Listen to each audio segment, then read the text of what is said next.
restoration of services. Right now, statewide, 85% of customers have power, and the main outages are, of course, in Lee and Charlotte counties have the most, as well as Hardy.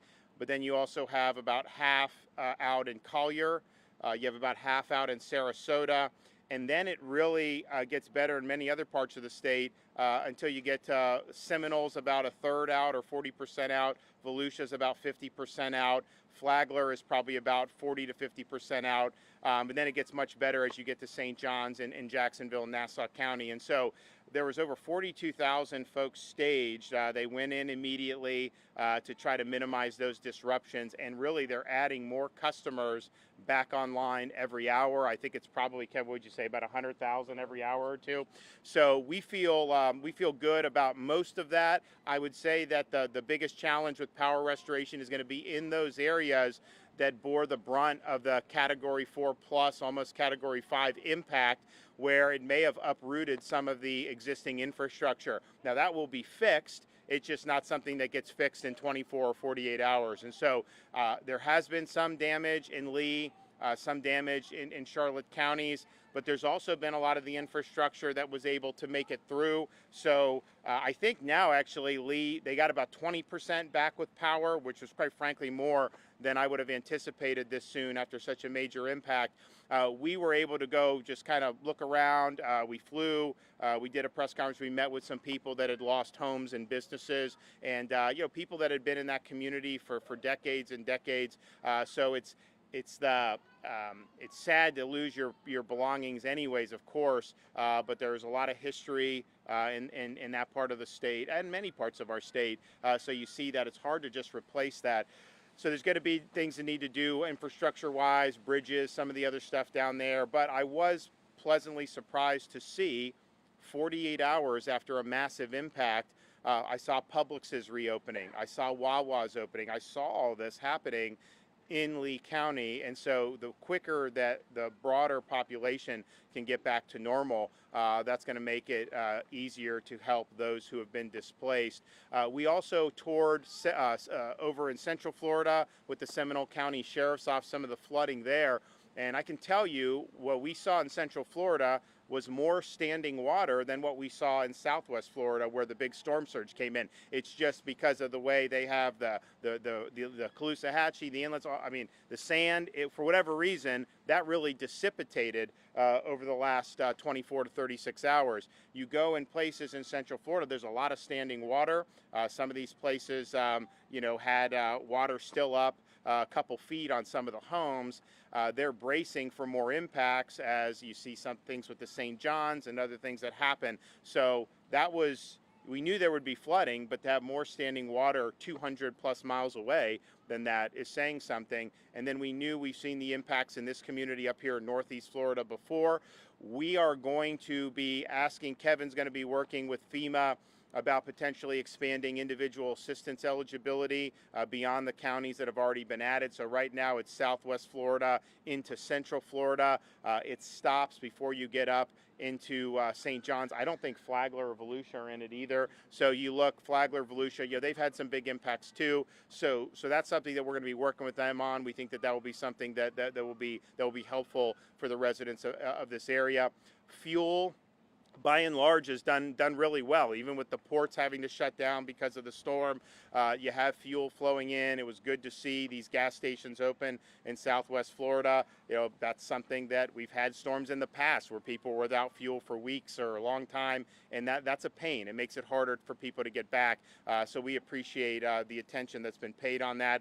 And then in terms of like telecom service, it is getting better in Southwest Florida.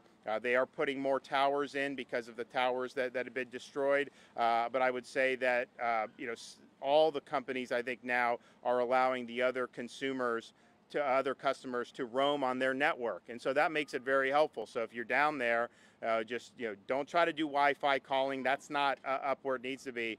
Just do normal calling with roaming. And if you're Verizon, you can't get that. You may be able to get AT&T, and so that's something that's very, very important. I want Kevin to come up and give an update, and then we'll have the administrator come up as well. Kevin. Thank you, Governor. Thank you for your leadership all day long today. here in St. Johns County, St. Augustine, I know some of the public safety officials know this is my home.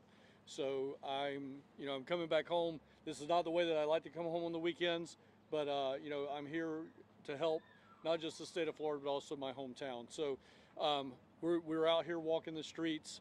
I'm myself, the administrator, the regional administrator. We're sitting here talking about different aspects of this particular neighborhood, other areas around St. Johns County, to potentially get them into the declaration for individual assistance. I think one of the things that we have in this particular community that I want to just talk about, because we don't get an awful lot of time to talk about this, is just down the road here we have a house that's being raised with FEMA funding as a part of the Flood Mitigation Assistance Grant Program. There's a similar program called the Hazard Mitigation Grant Program that will be coming as a part of this particular storm disaster. I know they're complicated and complex grants to work through. They take a little bit of time, but at the same time, if you're in a situation where you continually flood, then we can elevate your home. And those are good ideas to do in a neighborhood just like this. So highly encourage you folks in this area to consider those programs. I know the city and the county will be reaching out to individuals that want participants in that program. So please continue to be a part of that program. As the governor has mentioned, infrastructure is we're seeing the results of infrastructure hardening. The chief was telling me that some of the lift stations and whatnot were more resilient in this storm than they were in Matthew. So things are, we're getting better at what we do as far as hurricane response. If there's things that you need, please make sure you reach out to your local emergency management agency, reach out to the fire chief, the police chief here, make sure that we know about them, get those things rolled up to us. We're going to be here to continue to support not just St. Johns County and the city of St. Augustine, but all Floridians across the state. So, Governor, appreciate your leadership on this. Thank you. Okay, and joining us from FEMA is our administrator, Deanne Criswell. Thank you. I really appreciated the opportunity today to join the governor and Director Guthrie to get eyes on firsthand. It's really important for me to be able to come into a community after an event like this so I can get an idea of what the impacts are. You see a lot of the images on the news, but there's nothing that replaces being able to see and talk to people and hear what they're going through. I'll tell you some of the things that I heard throughout the day today was how the neighbors are helping neighbors. They're really jumping in and helping each other out. We just heard a great story here, but we've heard that across the state today. And the absolute heroic efforts that the first responders put forward in those first few days. I just want to thank all of them for everything that they've done. As you heard the governor say, with different programs that are available for individual assistance with FEMA, President Biden did sign the initial disaster declaration late Wednesday night. That authorized 9 counties for individual assistance. Thursday, early afternoon, I believe, we added 4 more counties. We are continuing to do assessments. One of the reasons that I am here with the governor today is to get eyes on, to see the damages. So we will continue to add more counties as we understand what the impacts the communities across Florida have experienced as a result of this storm. And so as you move into the recovery, we're going to continue to be here to support the governor and Director Guthrie and any requests that they have to make sure that we're able to jumpstart the recovery process, but also to be with you here as you go through the rebuilding and the reconstruction phases. So thank you. Okay. All right. Any questions for anybody? Yeah, Governor, I know it's very early to tell, but is there an idea how much is the cost so far that we've seen in Florida and St. Augustine? No, I think that's going to take some time. I mean, I can tell you in our preparations with everything we did to prepare from the state, it was hundreds of millions of dollars. We're about $300 million. We did $300 million from the time that storm developed, and we said this is something last week that was going to be an issue, declared the state of emergency and got in. We were able to do that, and that has helped with the response tremendously. If you remember, I proposed a couple years ago, and the legislature did, to have a fund in state government for disaster response. And so we have $500 million that we earmark every year. And so this is the first time, unfortunately, we're having to tap it. But that money was there, ready to go. Now that FEMA, or now that the administration has given us the 30 days, a lot of that's going to be reimbursable.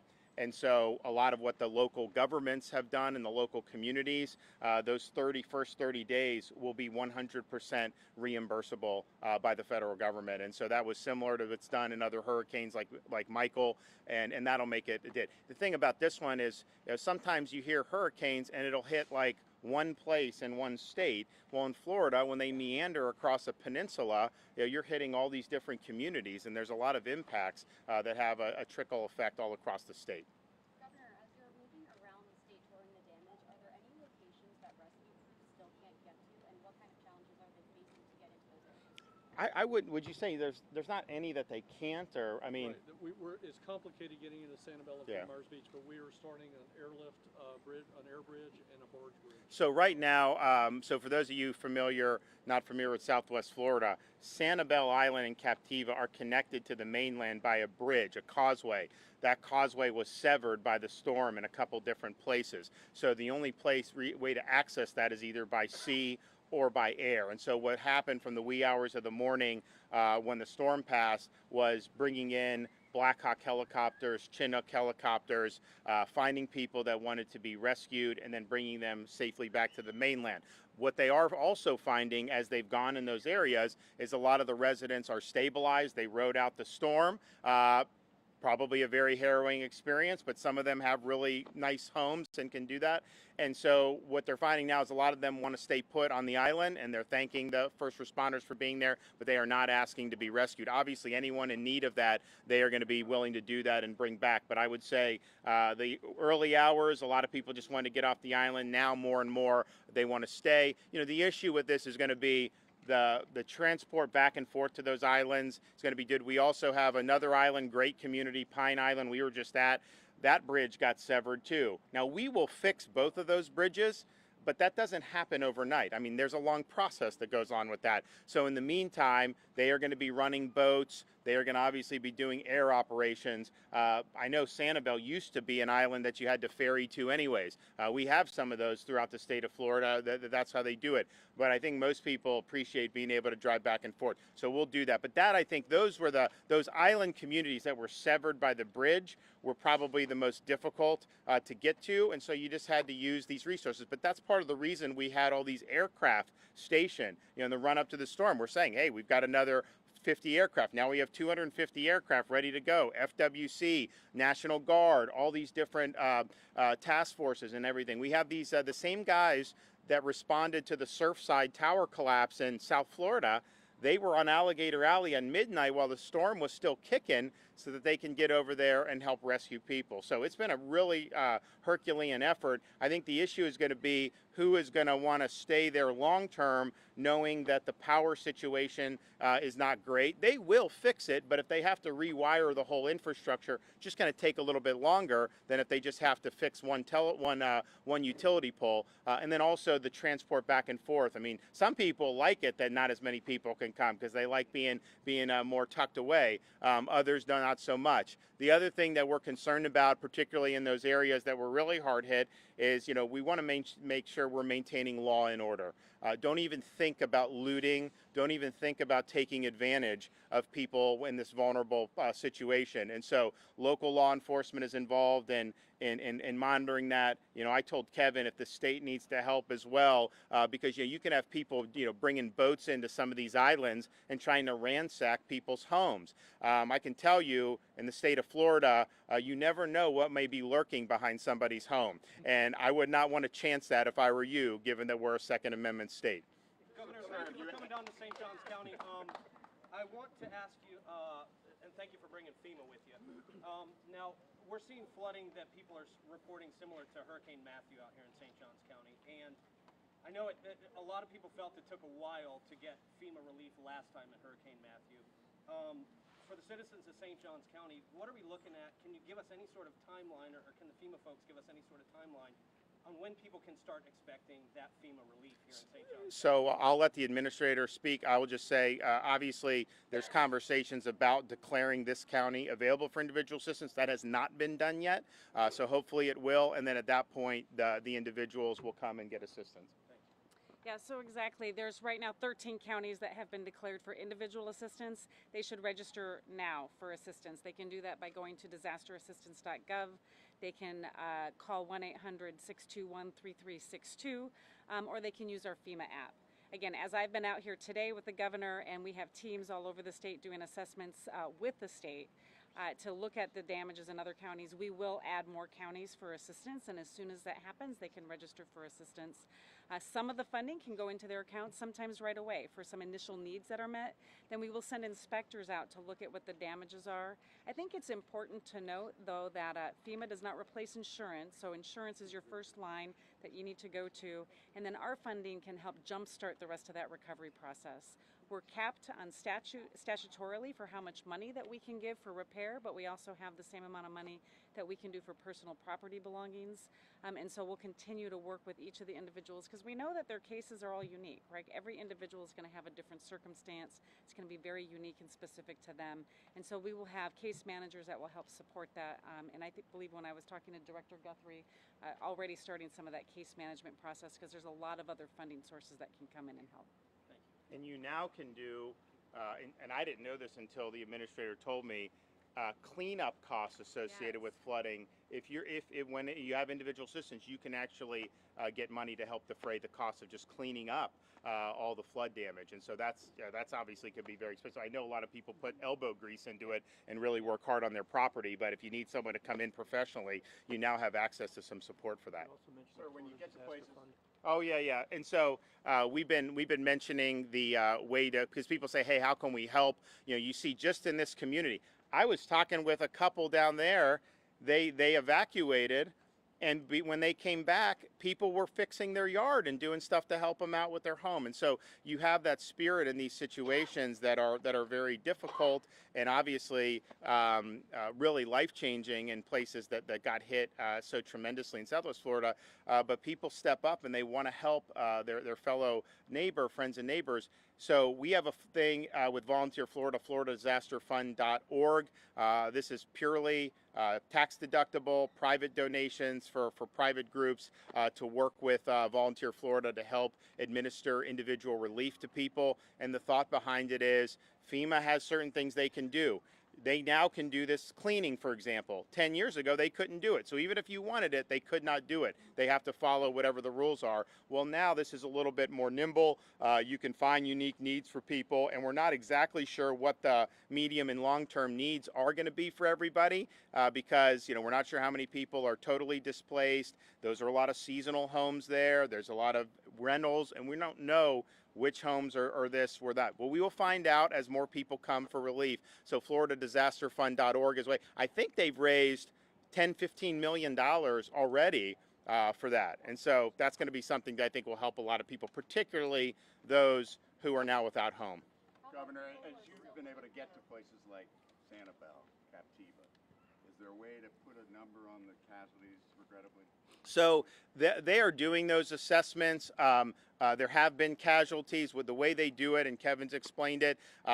There's a process where that's going. So if somebody drowns in their home because of flooding, that's going to be a confirmed storm-related casualty. Obviously, unfortunately, people do pass away for other things. So sometimes there are deaths that are not attributable to the storm. Some may be indirect. Like, for example, in Charlotte County, they had somebody who, during the high tide of the storm, had a heart attack. He could not get emergency services because of what was going on. And so by the time the storm passed, it was too late. So that would be something that would be indirect. What I would tell you is, having looked at the damage in particularly Fort Myers Beach and some of those areas, some of those homes that are new construction actually stood and sometimes you wouldn't even know that a storm hit it. But man, I'll tell you, those older homes that just aren't as strong built, they got washed into the sea, some of them. And so if you were hunkering down in that, that is something that I think would be very difficult to be survivable. And so they're still trying to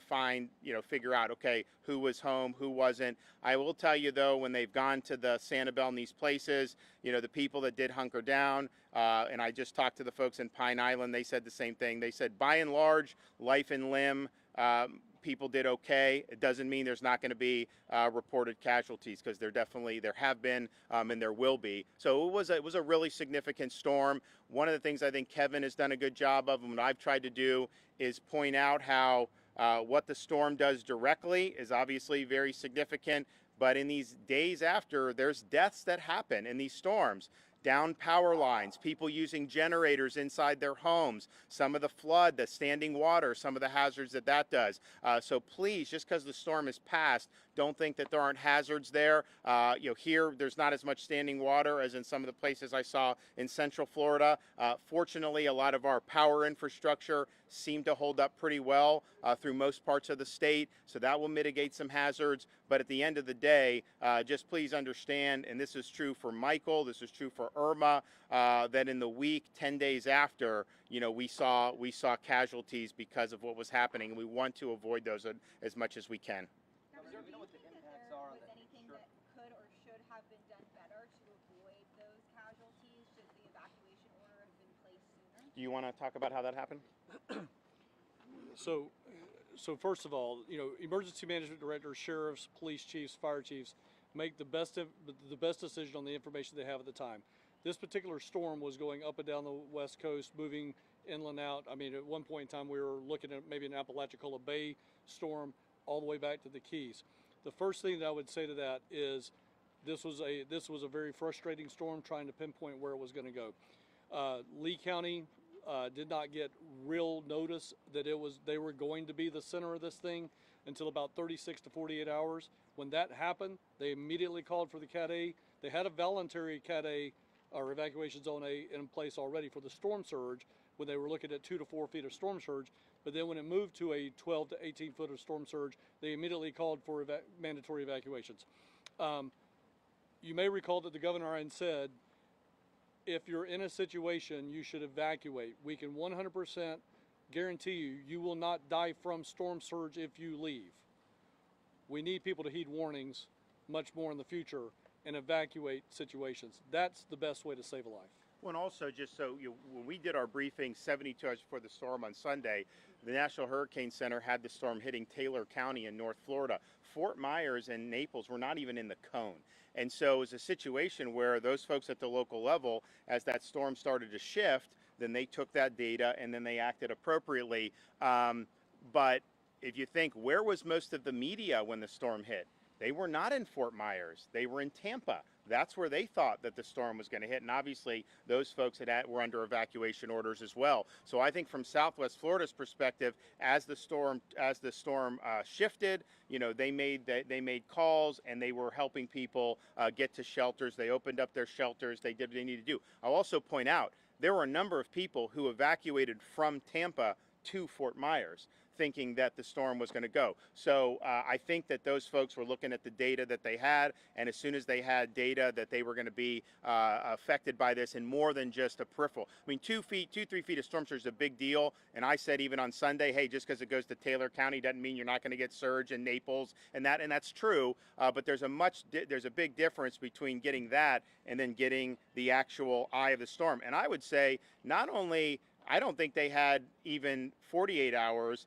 I think it was really as we were getting through the day on Tuesday when it really looked like they could get it. But even then, a lot of the impacts were projected to be Sarasota, Charlotte. Now, Lee would have had impacts from that, but even then they were not projected. So that storm kept moving further southeast as it was going compared to where the models are. And there's absolutely a difference. I mean, whoever was on that right side of that eye wall, Sanibel, Fort Myers Beach, those areas, that was the biggest wallop. If you were on the left side, there was damage, but it's noticeably different whether you're on that. And so these miles make a big difference in terms of how they do. But I can tell you, Kevin was working with all the local emergency managers ever since last week. And we said the whole time, we're like, everyone needs to be prepared. We don't know where it's going to go. You will lose power. You may be called upon to evacuate. You may have fuel interruptions, and so plan accordingly. And I think that they all did. I think that they took the information and they put it into practice. Okay, thanks everybody. Appreciate it. Which way? Thank you. 2028, Ron.